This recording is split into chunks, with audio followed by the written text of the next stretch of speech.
no OBS, começou a gravar. Então, pessoal, a gente está na jornada por conhecer estruturas algébricas muito doidas, fazendo um tour por elas, vendo meio que todas ao mesmo tempo e de um modo altamente não didático. E aí a gente ainda está investigando os morfismos de várias coisas ao mesmo tempo. Então, na última vez, só para recordar, a gente ainda estava no cenário onde a gente tinha uma coisa desse tipo aqui, né? Um conjunto com uma operação, outro conjunto com outra operação.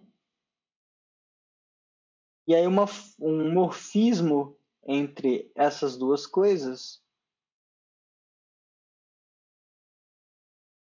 Um morfismo entre essas duas coisas é uma função que é compatível com essas operações, no sentido de que ele faz isso aqui acontecer. Se você tem isso aqui, isso é esse negocinho aqui. Opa, xzinho. Daí, como fala, em particular, quando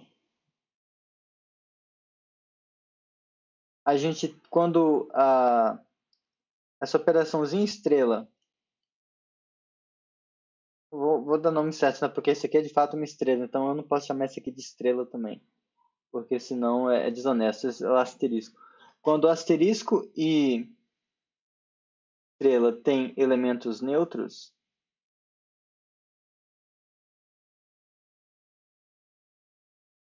pode pensar como sendo zero da adição, por exemplo. O Lucas está vindo. Ah, show. Beleza. Mas essa parte é só revisão, então tudo bem. E o Lucas GG. Oi, Lucas. Bem-vindo. Eu tava só fazendo uma recapitulação, alguma coisa assim. Tá um tumulto aqui, estou com o mic desligado. Tudo bem, acontece. Mas que eu tava eu comecei ainda com uma recapitulagem, recapitulamento, eu não sei qual é a palavra correta. Inclusive, isso me lembrou de um seminário, uma vez que um colega meu falou que uma certa demonstração tinha uma sutilidade envolvida. Eu nunca esqueci. Mas, enfim. O que importa é a comunicação, né? Então, quando o asterisco e estrela tem elementos neutros, a gente também pede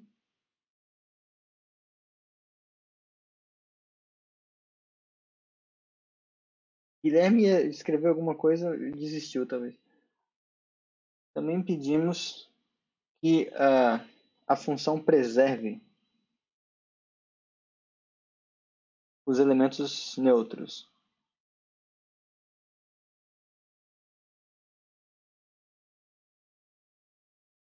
Isso,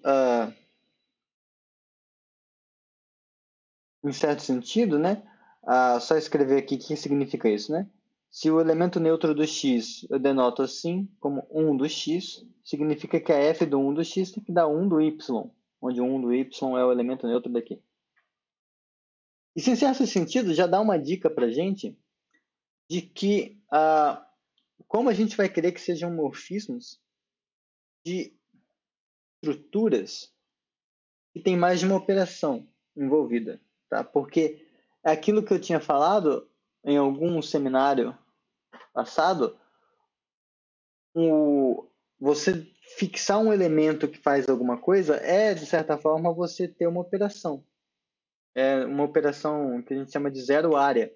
Então, aqui você está pedindo que essa operação zero área aqui seja compatível com essa. Então, no contexto de anel, fica meio que automático como a gente vai definir os morfismos em anéis. Enfim, para anéis, os morfismos eles vão ter que ser compatíveis com as duas operações dos anéis e com o elemento neutro da multiplicação. É isso aqui. Temos o seguinte. Se eu tiver um anel A, eu vou colocar aqui que ele tem a soma, a multiplicação. Eu vou colocar aqui o zerinho da soma e o umzinho do produto. Mas, em geral, é aquela coisa, a gente sempre é preguiçoso e quando fala que é um anel, a gente já subentende que tem essas operações aqui, um elemento neutro da adição e com um da multiplicação, porque para a gente os anéis têm unidade sempre, tá? Mas, em geral, as pessoas só escrevem assim, o anel é o A. Dane-se esse resto de simbologia. Mas... Você tem um anel aqui com esse monte de coisa, você tem um outro anel B, com outras operaçõezinhas. Vou colocar aqui.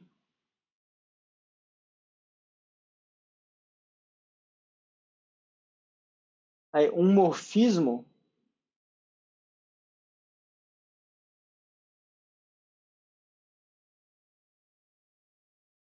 de A para B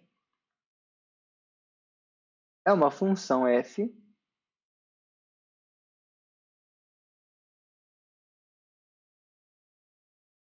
que sai do A e vai no B. Tal que duas coisas acontecem. A f define um morfismo de grupos. Porque lembra, o anel, um anel é uma coisa que tem duas operações, uma soma e uma multiplicação. Essa soma faz dele um grupo abeliano e esse produto é um monoide. É uma operação que é associativa e tem esse elemento 1 neutro aqui. E mais ainda, como a gente como somos pessoas de bem, a multiplicação, além de tudo, é comutativa. Tá?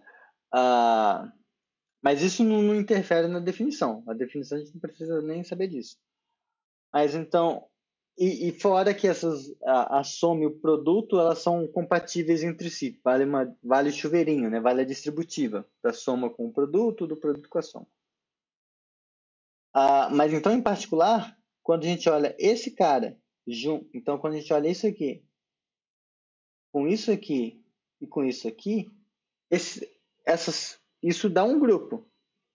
Mesma coisa aqui, esse cara com essa operação e com esse elemento fixado são um grupo. Então faz sentido eu pedir que uma função seja um morfismo de grupos que a gente diz aqui aditivos. Aditivos. Então vai ser um morfismo entre esses grupos aditivos. Ou seja, a f de um A mais a' vai ser igual a f de A mais, eu vou colocar esse mais linhazinho aqui, que é esse negócio aqui, mais o f de A'. A gente não precisa se preocupar, nesse caso, em exigir que a f do zero vá em zero. Porque como essa desgraça é um grupo, o f do zero vai ter que ir no zero, né? É aquele velho truquinho, né? Só colocar aqui uma observação para lembrar. Se a gente tem isso aqui, ó, esse trem é a mesma coisa que esse trem. Só que agora isso aqui é um morfismo de grupos, então isso aqui fica isso aqui.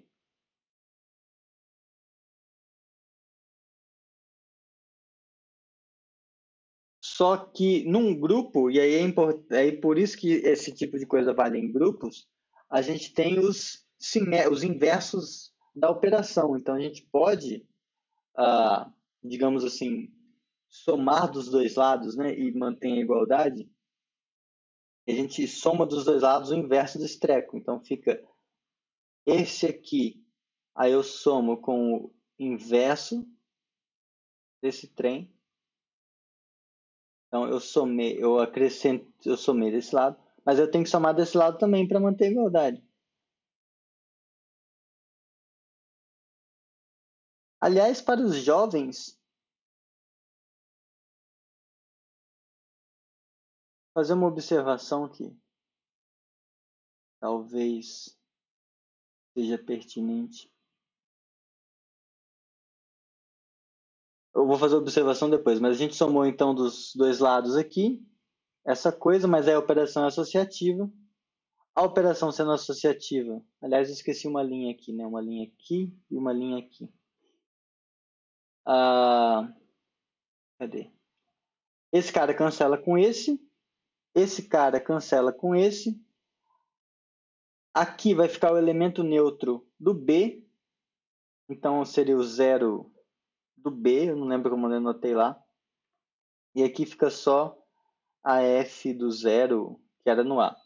Então, num grupo, se você tem a preservação da operação principal, o elemento neutro já é preservado. Você não precisa se preocupar com isso.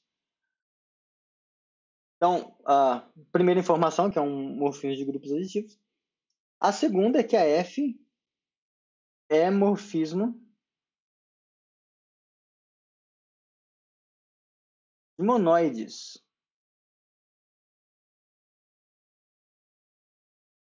Dos monoides multiplicativos. Então, a multiplicação também tem que ser preservada. Multiplicativos. Então, assim como aqui acontece f de A mais A' igual a f de A mais f de A', na multiplicação vai ter que acontecer o trem análogo. Eu adoro fazer esse negócio aí.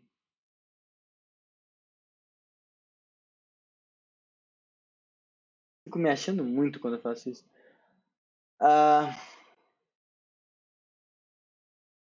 Então, quando você faz a multiplicação de duas coisas, isso aqui tem que dar isso aqui.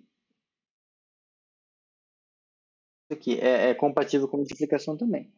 E aí é aquela coisa. Como aqui ele só é um monoide, a princípio ele não é um grupo, a gente precisa exigir, a gente é obrigado a fazer isso, é exigir que a F do 1 do anel, daquele 1zinho aqui, tem que ir no 1 desse outro aqui, que eu coloquei aqui assim. Então a gente precisa fazer isso. Alguns autores, e aí varia de gosto, alguns autores não pedem essa segunda condição aqui. Eles não pedem isso. Então, é como se a teoria que eles estivessem fazendo fosse em cima de anéis sem unidade. É errado fazer isso? Não, em certo sentido é até mais geral, mas o problema é que é mais geral e você não ganha muita coisa a mais quando você faz isso. Você permite que tenha alguns anéis sem unidade e, assim, para a maior parte das coisas que usa álgebra nesse nível, você quer que as coisas tenham unidade. Em áreas como geometria algébrica e coisas do tipo, é importante que os anéis tenham unidade. Passa a ter graça anéis sem unidade, você tirar essa exigência quando você está você estuda álgebra misturada com análise e coisas de Fourier, umas coisas assim bem doidas. Eu tô lendo Forfan, acredite ou não, mas assim, e mesmo lá, nem sei se faz tanta diferença, mas se serve de, eu vou dar uma carteirada aqui, Bourbaki define assim, então dane-se. Dane-se o autor que define de outro jeito, porque, né, Bourbaki define assim. E tem vantagens teóricas, assim, a gente ganha um bom comportamento quando a gente exige que isso aqui aconteça, tá? O que vai ficar claro com os exemplos que eu vou dar agora. Mas tá, antes dos exemplos, só o que eu ia observar, né? Fun fact, se é que isso pode ser chamado de fun fact. Ou fun question, não sei. Vocês já ouviram aquela história de que se você tem A igual a B, pensando aqui em contexto escolar, tá? Contexto escolar. Barra, sei lá, início de graduação em matemática. Você tem A igual a B, e você fala para a criança: se você soma a mesma coisa dos dois lados, então esse negócio fica igual, mantém igual. A mais C é igual a B mais C. Se você multiplicar também, o pessoal pensa tem a metáforazinha da balança, aquele negocinho todo, né? Enfim, eu não sei desenhar balança. Eu não sou de Libra, então não sei desenhar. Qual é, uma vez que a gente sabe que a gente explica isso para criança de um ponto de vista empírico, né? Faz com balança e tal. Qual seria a justificativa formal do porquê somar as coisas dos dois lados não muda, né? Não sei se vocês já pararam para pensar nisso.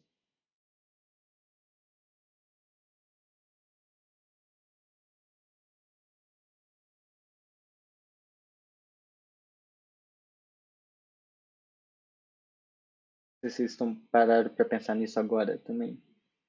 Mas. Vocês estão me escutando? Só para eu saber.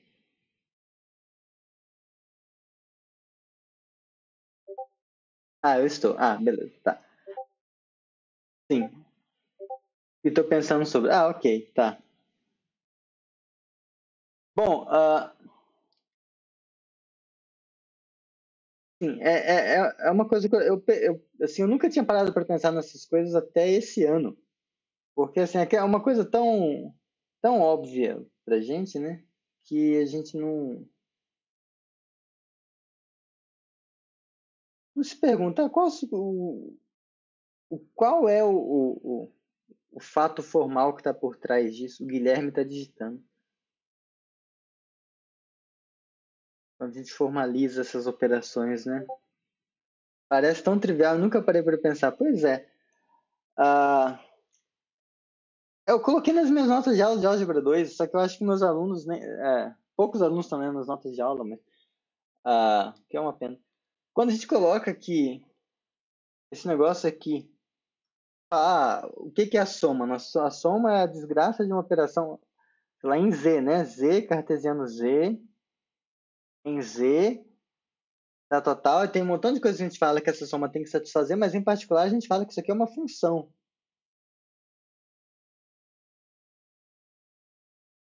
Então, como isso é uma função, se você tem A igual a B, então quando você olha o par ordenado AC e o par ordenado BC, esses dois pares também têm que ser iguais. Então, como isso aqui é uma função, a imagem dessas duas coisas pela função soma tem que ser a mesma. Então, o fato de ser. Isso aqui é só um reflexo de você falar, a soma é uma função em particular. É só isso. Assim, não tem nada mais. É uma observação trivial, mas é uma coisa que eu nunca tinha parado para pensar. Assim, por que que dá a mesma coisa? Bobagem, eu sei, mas é algo interessante a se pensar no. Só é bobagem agora, assim, mas. ah, Sei lá, eu acho que é interessante, talvez, tem algum professor, sei lá, a pessoa vai. E eu tentaria falar dessas coisas se eu fosse para o ensino médio, alguma coisa assim. Falar de funções um pouco diferentes e, sei lá. Porque é um problema, né, eu acho, das licenciaturas. O pessoal aprende, sei lá, cálculo 5 geometria 70, álgebra N, análise F, alguma coisa assim. Mas aí vai para o ensino médio e só usa, sei lá, o apostila do positivo, sei lá que desgraça que eles usam lá. E tem um montão de coisa que dá para inserir. Mas, enfim. Era só uma observação que eu achei que era pertinente nesse momento. Isso aqui é só um reflexo de que a soma é uma função. Mas tá, então, exemplos, né, do que são dimorfismos de anéis. Bom, eu vou dar um exemplo meio que trivial aqui.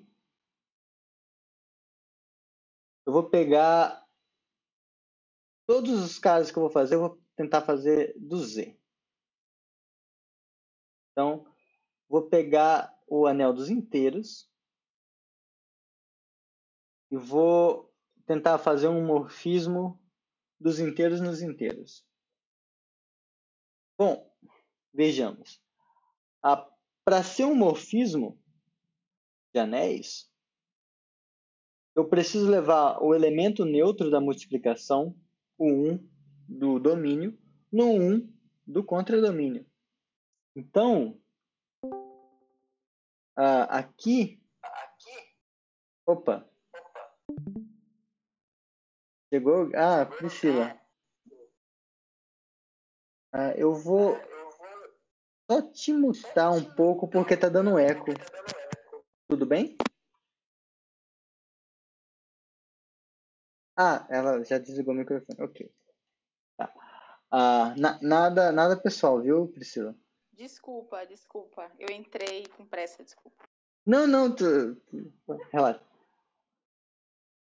Então aqui, ó, o 1 vai ter que ir no 1, isso a gente sabe. Então, se eu quero fazer um morfismo do Z para o Z, 1 vai ter que ir no 1. Agora, como tem que distribuir para soma também, tem que valer esse negócio. Se eu pegar o 2, que é igual a 1 mais 1, então vamos chamar isso aqui de φ. Tá? Então, o 1 vai no φ de 1 e o φ de 1 é obrigatoriamente 1. Por sua vez, o φ de 2, que é φ de 1 mais 1, ele vai ter que ser obrigatoriamente φ de 1 mais φ de 1. Só que φ de 1 já é 1, então isso aqui vai ter que ser 1 mais 1, que vai ter 1 mais 1, vai ter que ser 2. Procedendo assim indutivamente, o φ de um n para um n pertencente aos naturais, tá? Lembrando que aqui os naturais é o conjunto dos números naturais sem o zero, quando eu escrevo assim, e o ômega é igual a 0, 1, 2, etc. É só um jeito de incomodar todas as pessoas ao mesmo tempo, tá?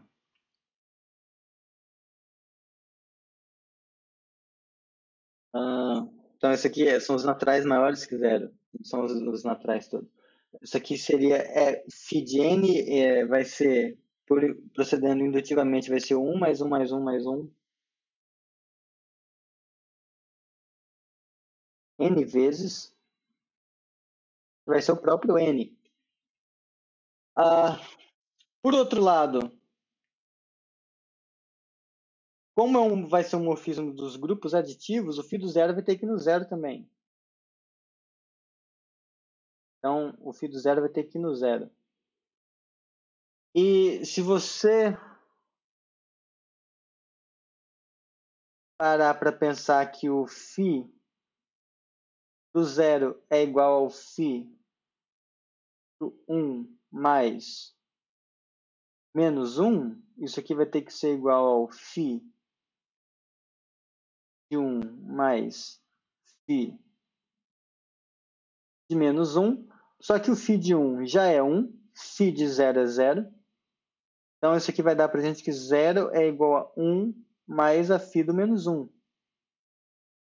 Então, o φ de menos 1 vai ter que ser menos 1.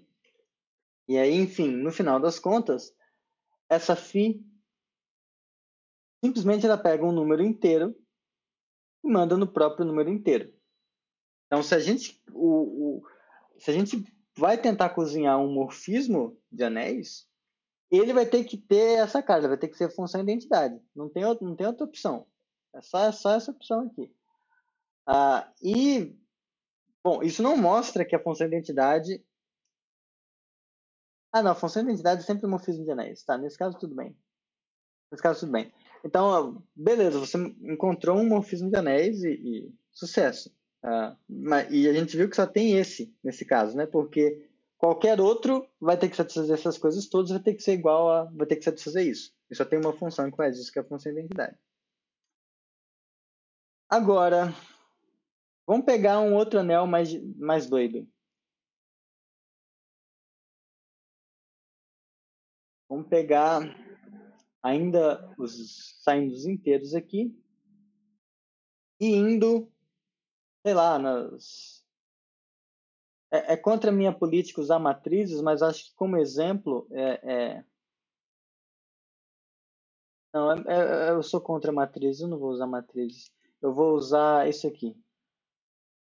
Conjunto das partes de x para algum x. Isso, vou usar esse cara. Isso aqui é um anel. Lembrando que a soma aqui é a diferença simétrica. O produto é a interseção. Tá? E a diferença simétrica, né? Que desgraça é essa? A diferença simétrica com B é o A menos B, união com B menos A. Ok, então isso aqui é um anel, o zero desse anel é o próprio vazio, é o vazio, e o elemento neutro da multiplicação é o x. Então, vamos ver. Se eu quiser cozinhar um morfismo de anéis desse cara, desse aqui, para esse, a gente já viu que o 1 tem que vir no elemento neutro da multiplicação desse cara. Então, vai ter que vir no x. Vou colocar aqui um 1 de x. Não, teria que ser um de pezinho doido. Pronto. Agora, se a gente fizer então, vou chamar esse cara de psi. Então, a psi do 1 tem que ser x. Agora, se a gente fizer o psi do 2, 2 é 1 mais 1. Mesmo truque, né? Como a gente quer que seja morfismo, isso aqui vai quebrar. Então, vai ser o x mais o x. Só que essa soma é essa soma aqui, a diferença simétrica do x com o x. A diferença simétrica do x com o x é x menos x, união x menos x. X menos x, todo mundo que está em x e que não está em x é vazio. Unido com todo mundo que está em x e que não está em x é vazio. Vazio unido com vazio é vazio. Dá o vazio, que é o zero. Então, π de 2 está dando zero. Eu falo, poxa, então isso aqui não vai ser um morfismo? Nada a ver. Pode ser, qual é o problema? O que está acontecendo... Isso aqui é simplesmente reflexo de que o 1 mais 1 aqui dentro, nesse anel, o 1 mais 1 é zero. Isso acontece. Então, a φ do 2 foi nesse cara. Mas o que vai ocorrer é que essa função não vai ser injetiva, mas ela ainda é um morfismo. Ela está preservando as operações. Ela não está preservando de um jeito fiel. Ela está mandando um montão de gente em mesmas pessoas, mas tudo bem. Agora, de novo, quando você fizer a psi de 3, vai ser o psi de 2 mais 1. Agora, como isso aqui a gente espera que seja um morfismo, vai quebrar. E aí vai ficar psi de 2 mais psi de 1. Psi de 2, a gente já viu que é zero, o zero desse anel. É o vazio. E aqui, o psi do 1 é o próprio x. Porque se você faz a diferença simétrica do vazio com o x, isso dá o próprio x. Então, aliás, aqui tem que ser um 2, né? No final das contas, essa função está fazendo o seguinte, ó. Ela está pegando o zero do z. Ela vai pegar o zero do z e vai ter que mandar no zero daquele cara. Vai mandar no vazio. O 1, ela mandou no x. O 2, ela mandou no vazio. O 3, ela mandou no x. Quando eu pegar um 2n, um número par, tan, tan, tan vai ter que ir no tan. Então aqui vai vazio. Se for um número ímpar, por indução, você vai repetindo o argumento e percebe, vai no x. E, da mesma forma, se você fizer com números negativos, vai ter o mesmo tipo de padrão. O curioso que eu quero destacar aqui é o seguinte. A gente está encontrando, nesse caso, só, assim, o que a gente meio que mostrou é que se um morfismo desse cara para esse cara existe, então ele necessariamente faz isso. Então, nesse caso, a gente viu que existe um único morfismo. Tá? Esse tipo de situação, onde, dado alguma coisa, existe um único cara, que existe uma única função, um único morfismo desse cara para esse, que alguma coisa acontece. Então, existe um único, então, dado A, anel, existe um único morfismo de anéis, digamos, φ, do Z para o A. Assim, com paciência e indução, a gente mostra que, de fato, isso que eu fiz para esses dois casos, você prova para qualquer anel. É uma indução chata, é triste ter que fazer uma vez na vida, mas, assim, é razoável você acreditar, porque é aquela coisa, o anel A é um anel com unidade, então ele tem que ter o unzinho do A. Agora, se você pega, como você quer que o φ seja um morfismo, o 1 vai ter que ir nesse. Aí quando você vai fazendo aquele mesmo truque de quebrar a soma, o 2 vai ter que ir no 1 mais 1 aqui. O 3 aqui vai ter que ir no 1 mais 1 mais 1. O fato de você ter essa exigência obriga que isso aqui aconteça. Então, essa seria uma das vantagens de você ter anéis, você exigir que os anéis sejam com unidade e exigir que os morfismos preservem unidade, porque você ganha esse tipo de coisa às vezes. Esse tipo de unicidade aqui. Tá? Mas não é sempre que isso acontece. Tá? Assim, esse negócio de um anel, todo anel tem só um morfismo para todo anel. Não é assim não é assim que acontece. Dá um exemplo aqui. Outro exemplo. Agora vou sair do Z. Todo mundo aqui é familiar com complexos? A mais BI, com A e B pertencente aos reais, onde I ao quadrado é igual a menos 1, e tudo acontece, a gente faz a multiplicação do jeito que a gente gostaria que fizesse? Todo mundo está ok com isso?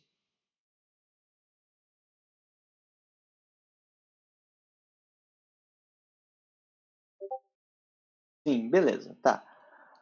Então, vamos pegar aqui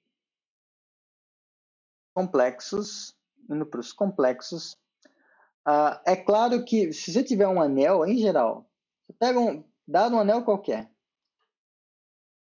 Se você pega a função identidade e pega uma porcaria aqui e manda na mesma porcaria aqui, isso aqui é um morfismo de anéis, em geral. Isso não é nem só para o C. Função identidade definida no anel, ela é um morfismo, porque ela é compatível com ela é simplesmente fazer nada, então não há o que se preocupar. Vamos pegar esse outro aqui, ó. Como chama esse negócio? É C, né? Eu vou chamar de Rho. Rho de C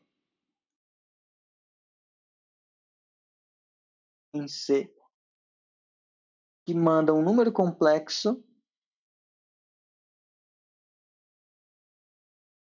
nesse negócio aqui, A menos BI.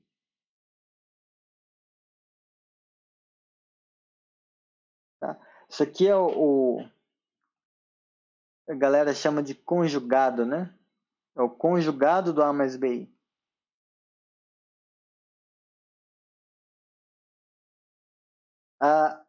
Esse trem doido, ele, como fala, ele é um morfismo de anéis.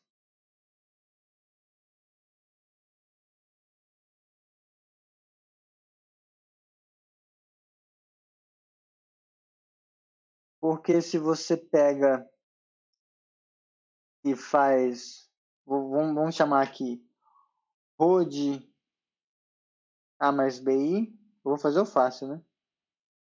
Mais C mais DI, soma de números complexos, isso aqui diz que vai ser A mais C, parte real com parte real, B mais D, parte imaginária com parte imaginária. Isso aqui eu estou somando aqui dentro ainda. Estou somando no domínio, dentro antes de aplicar a função. Agora agora o elemento aqui dentro está no formato para eu aplicar a Rho. Então a Rho vai e pega a parte real, repete, e aí a parte imaginária ela troca o sinal. Menos B mais D vezes I. Só que esse trem, a gente pode rebagunçar aqui. A gente escreve assim, ó. A menos BI mais C menos DI. E essa porcaria é Rho de A mais BI mais Rho de C mais DI. A multiplicação, você vai multiplicar essas coisas, vai brincar com vários sinais, desculpa, não vou fazer. Mas mesmo princípio, se você tiver Rho de A mais B, eu sei, eu sou uma vergonha, eu sou vergonha da profissão.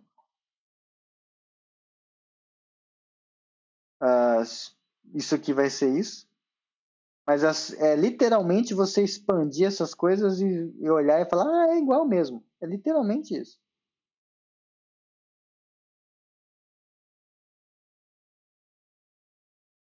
E finalmente, se você faz o Rho de 1, o 1 é 1 mais 0.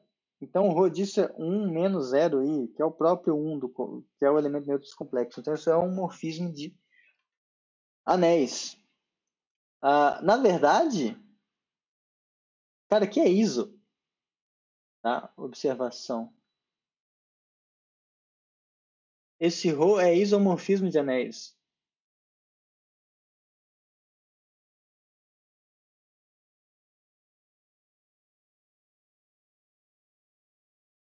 Mas eu não falei o que é isomorfismo de anéis. Meio que eu falei o que era isomorfismo de... Quando o morfismo entre duas estruturas era um isomorfismo. Quando tinha uma inversa que, que ainda era um morfismo. Ou, equivalentemente, quando era um morfismo daquela única operação que era bijetor. Aqui vai ser a mesma coisa. Tá? Porque a gente está com morfismo em dois níveis, né? Para soma e para multiplicação.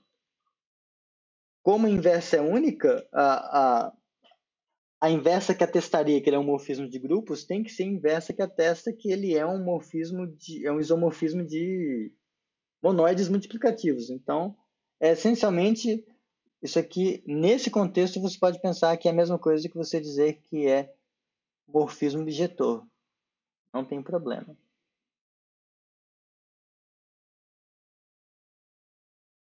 Tá? E a gente nem precisa mostrar que é bijetor de fato, porque é só a gente fazer isso. Ó. Rho, bola, rho é igual a identidade. Ele é a sua própria inversa. Né? Porque se você faz rho da rho de A mais BI, rho de A mais BI é A menos BI, aplica rho de novo, dá A mais BI.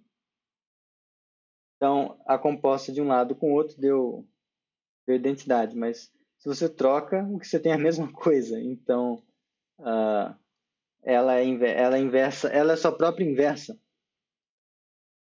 Então, e ela é diferente da identidade. Então, está aí um exemplo de um caso em que, como fala?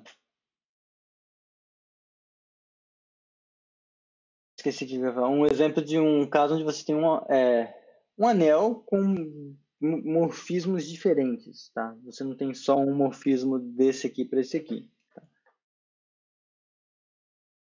Ok. Tem milhares de outros exemplos que a gente vai poder fazer depois que tiver quocientes, mas não é o caso de gastar vida com eles agora.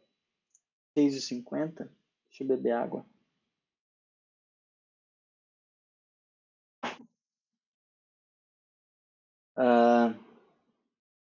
Como estamos? Assim, alguma dúvida até aqui? Querem pontuar alguma coisa? Reclamar do áudio, do vídeo?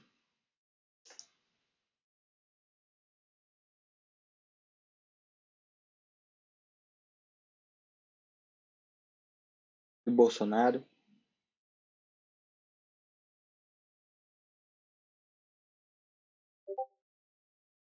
Tá ótimo o áudio. Olha.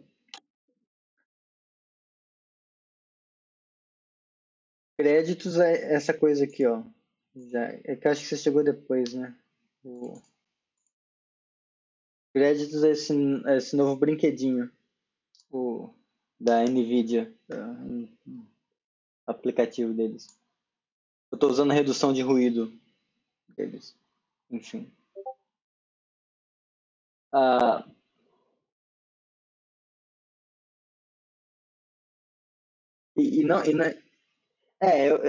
depois eu vou ver se baixo uma imagem de fogo para deixar aquele negócio que eu falei de deixar um fundo de fogo atrás de mim, que ia ser da hora. Mas tá. Ou algo mais diabólico, talvez. Então, tudo bem. Spoiler, né? Por que não?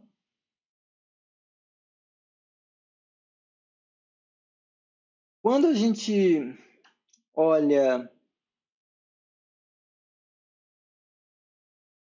dados. Já que eu comecei, eu vou falar, né? Se a gente olhar os aqui a gente pegou um alfa pertencente a C, né? E fez isso.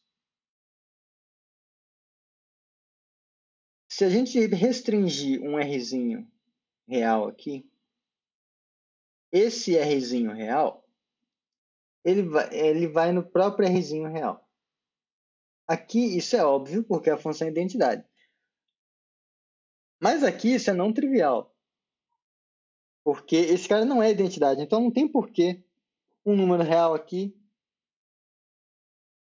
ir no próprio número real aqui. Isso poderia não acontecer. Por que não, né? Esses são os dois únicos isomorfismos de anéis de C para C que fazem isso. Agora, olha aqui que curioso. Se você pega aqui, se você faz a identidade composta com a identidade, isso dá a própria identidade. Se você faz a rho composta com a rho, isso dá, a gente já viu a identidade. Se você faz a rho composta com a identidade, dá a rho, ok? Se você faz a identidade composta com a rho, dá a rho. Esqueci alguma? Não. Não esqueci, não. É isso aqui tudo. Meio que isso lembra um grupo de dois elementos. E é meio que isso que ele, que de fato ele isso, quando você olha isso aqui é um grupo de dois elementos. E em particular não só isso.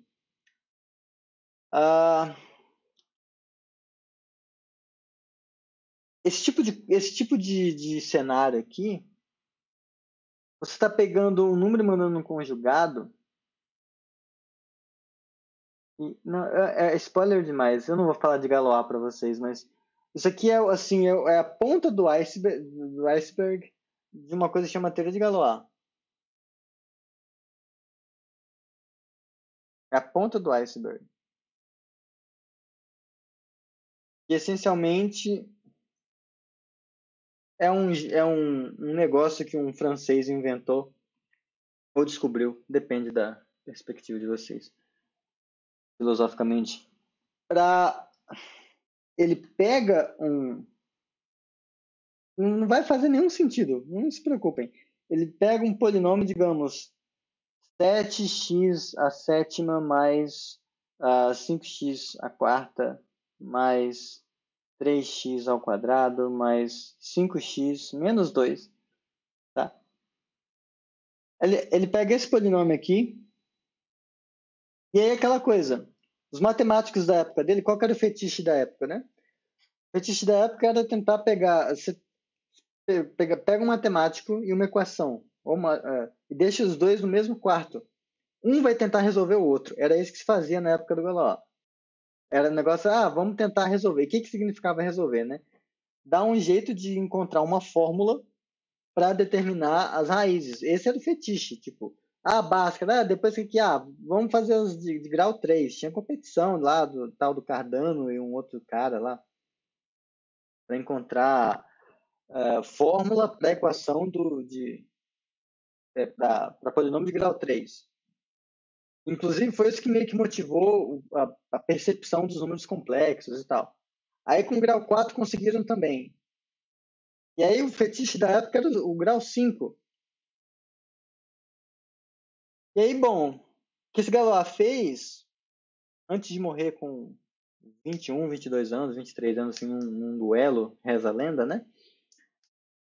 Ele simplesmente pegou esse problema e falou, olha, tem um jeito de você pegar qualquer polinômio, dane-se o grau, tá? Dane-se o grau. Eu vou pegar esse polinômio, vou olhar para ele e, de algum jeito, eu vou olhar, eu vou dar um jeito de associar. Eu não consigo nem conceber direito como ele fazia isso, porque na época que ele fez isso não existia definição de grupo, nem definição de corpo, nem porcaria nenhuma que a gente está acostumado. Ele fez estudo usando matrizes, nem matrizes, ele usou permutações e sei lá. Mas em linguajar moderno, a teoria que ele desenvolveu consegue associar a essa equação, por exemplo, um certo tipo de corpo. Tá? Corpo a gente já sabe o que é. E a esse corpo ele associa um certo grupo. E dependendo de como esse grupo se comporta, ele sabe dizer se existe uma fórmula para encontrar as raízes desse polinômio e essa fórmula em termos desse coeficiente, ou se não existe. Então ele pegou o problema e falou, ó, pronto, vocês têm que encontrar outro fetiche agora, porque esse já acabou. Ele resolveu completamente. Inclusive, a teoria dele mostra porque que para grau 4, 3 e 2, você sempre consegue a fórmula e dá meio que uma receita para você encontrar equações, polinômios, no caso, que você não vai ter fórmula em termos dos coeficientes, tá? Que você consegue fazer isso. O, o Lucas acho que não achou, foi bombástico demais para ele mesmo. E aí, assim, esses grupos que se associa aqui são exatamente como esse grupo, como essa coisa aqui. São grupos de isomorfismos que preservam certas coisas. E a operação é a composição. Então, é a pontinha de iceberg de uma coisa bem grande, tá? Só para eu tinha que dar esse spoiler, eu não ia conseguir, eu não ia conseguir não dar esse spoiler. Mas tá.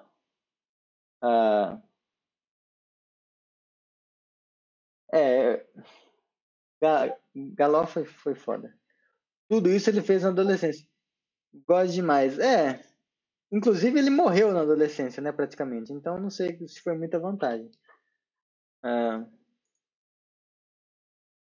Mas não, nem adolescência, foi final da adolescência. A gente tem que lembrar que na época dele, que era a época da Revolução Francesa, né, a ideia de idade era um pouco diferente da nossa.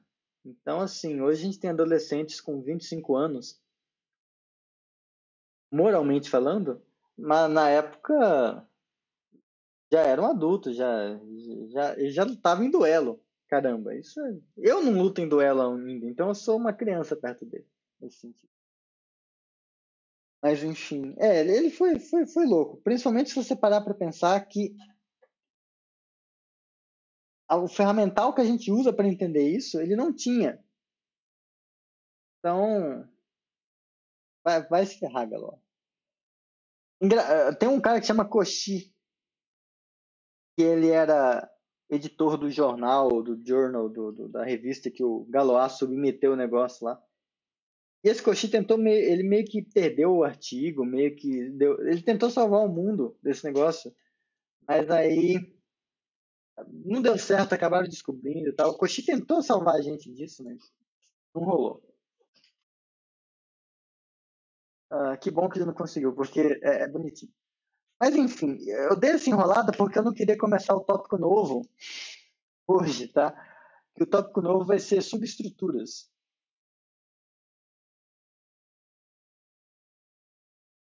Não, o tópico novo não vai ser subestruturas, vai ser morfismos de módulos. Mas ainda assim é outro tipo de morfismo que eu acho que merece atenção. Morfismos de módulos. Tá? E aí só depois disso a gente vai entrar para as subestruturas, que essencialmente é quando a gente tem uma estrutura grande, aí tem um subconjunto dela, e esse subconjunto dela meio que tem umas operações aqui dentro que se comportam como as operações aqui fora. E aí a gente vai ver como identificar isso e que tipos de subestrutura tem, porque elas são meio confusas umas com as outras, assim. E é isso, a gente já está quase acabando essa parte nesse sentido. E aí, depois disso, depois que a gente tiver essa parte de subestrutura, a gente vai essencialmente entrar em, eu diria que existe férias, né? Tem isso. Acho que no ano que vem vai ter as férias, aí no ano que vem a gente já vai cair de cara em álgebra linear, entre aspas, né? Ou algo como álgebra linear. A gente vai estudar módulos e módulos com base, vai estudar essas coisas um pouco mais interessantes que começam a ficar mais dois. A gente vai estudar módulos livres e algumas coisas sobre álgebra linear. Tá? Eu não acho que a gente chega nessa parte antes de dezembro. Dezembro é férias. A não ser que vocês queiram continuar, mas enfim, eu não sei se eu vou querer. Então, mas enfim, a gente discute até lá. Mas é isso, tá? Não sei se ficou alguma dúvida, querem fazer algum comentário.